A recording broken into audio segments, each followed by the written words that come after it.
सोच में पड़ गया। और ये टर्निंग पॉइंट भी था बहुत सारे साथियों के लिए कि इसके बाद बहुत सारे साथी मरकज़ से जुदा हो गए।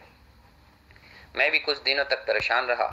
मैंने अपने अहलिया से एक दो बार इसका तज़किरा भी किया कि शायद हज़रत मौलाना साद साहब से कोई बड़ी गलती हो रही है कि इनके उस्ताद भी इनके साथ छोड़ के जा रहे हैं। ख़ास तौर से मौलाना इब्राहिम साहब का मरकज़ छोड़ के जाना बहुत बड़ा शॉकिंग मोमेंट था हम लोग के लिए। इस मरतबा भी अल्लाह ने हमें बचा लिया। हज़रत मौलाना साद साहब के ऊपर बदगुमानी अल्लाह ने दूर कर दी। अल्लाह पाक हमें अपने फ़ज़ल से बहुत ज़बरदस्त ख्वाब दिखाया, जिसको मैं शॉर्टकट में आप हज़रात के सामने पेश करता हूँ।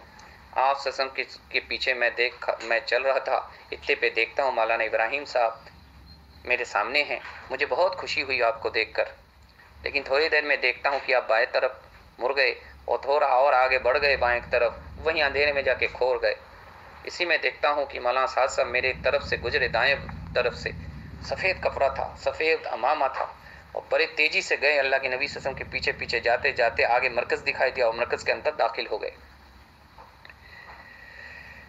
एक दिन मैंने ये भी देखा, भाई फारूक बेंगलोरी निज़ामुद्दीन मरकज़ के जो हाल था ना, जहाँ पे पहले बयान होता था, 2 महीने वाले का बातचीत होता था वहाँ पे, और जो सुबह वाले जाते थे उनकी बयान वहीं पे होता था।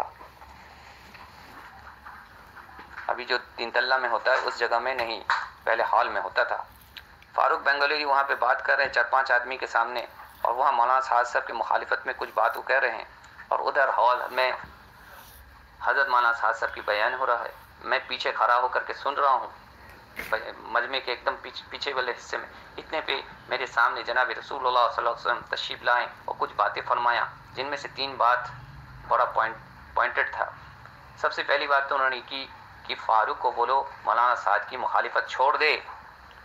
दूसरी बात उन्होंने फरमाया कि वो मरकज़ वापस आ जाए। तीसरी बात फरमाया क्योंकि उसकी वजह से उम्मत के अंदर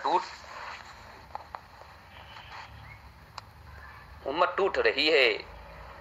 अब एक बात अब हजरात को बताता हूँ कि तकरीबन 100 मरतबा मैंने अल्लाह के नबी सल्लल्लाहु अलैहि वसल्लम को दीदार किया है कमोबेश। आप मेहरबानी करके मेरी इखलास या मेरी तरबियत की या मेरी इस्लाह की फ़िक्र थोड़ी देर के लिए छोड़कर मैं क्या बात आप हजरात से बताना चाह रहा हूँ इसके ऊपर गौर करें कि अगर मैं झूठ बोलता हूँ तो मेरा कहाँ जगह होगा, आपको भी